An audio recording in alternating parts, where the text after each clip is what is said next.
pick up a copy of any major newspaper and open it to the business section, you'll commonly see headlines of extremely large real estate purchases that are usually well over 50 to 100 million. Most people glance at these articles and think, man, must be nice. However, most people don't realize that these extremely large transactions don't usually involve just one individual as a seller or buyer. In fact, only a small percentage of these super large transactions are bought or sold by just one or two people. Easily over 90+% of these properties are bought and sold by groups, companies, retirement funds, and so forth. So imagine you're looking at a $10 million building which needs a $3 million down payment. Let's say you have a good $1 million of equity to buy the property, but that's obviously not enough. How do you go about getting the rest of the funds without selling everything else that you own? Well, first off, we know that you can't go to the bank and get a loan for both the $2 million difference and the $7 million loan to buy the building. Also, your friends and family don't have enough money for you to borrow.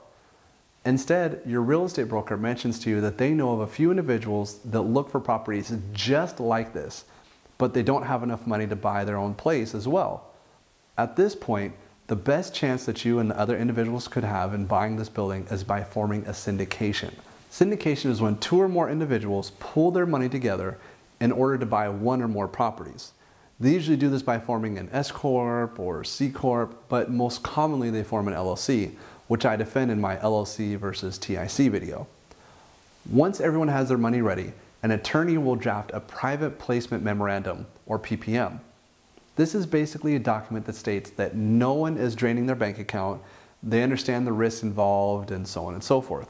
Once this investment group is formed, the percentage you own is usually equal to the amount of money you put in. For example, let's say you put that same $1 million and 4 other people each put in $500,000, totaling $3 million.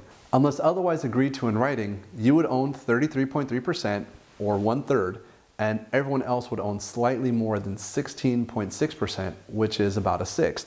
If this $10 million building generates $1 million net cash flow every year, you would get 1/3 of the proceeds and everyone else receives their 1/6 share.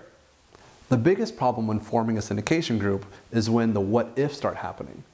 What if the property triples in value in a few years? What if the biggest anchor tenant goes dark and leaves the building?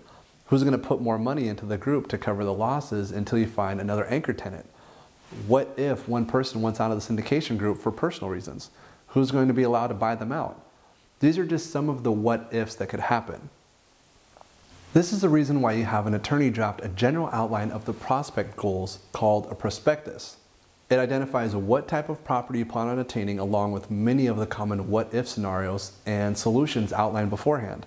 That way everything is agreed to in writing up front, so disputes are minimized later on. Most of the time this includes the sale of the property as well in a few years.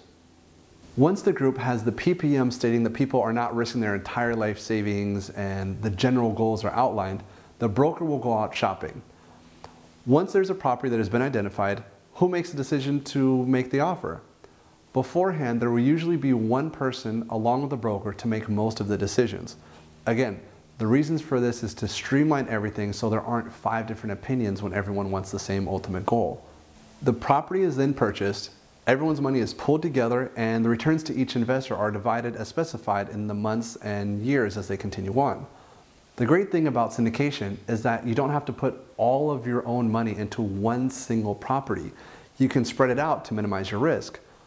It's the same concept as to why people don't put all of their 401ks or investment money into one single stock. They put it into multiple stocks.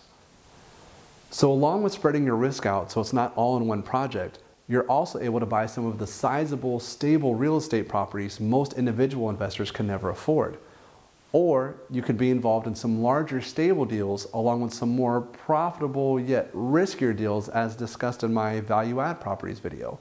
It simply depends on your appetite for return versus possible risk. Now that's good to know.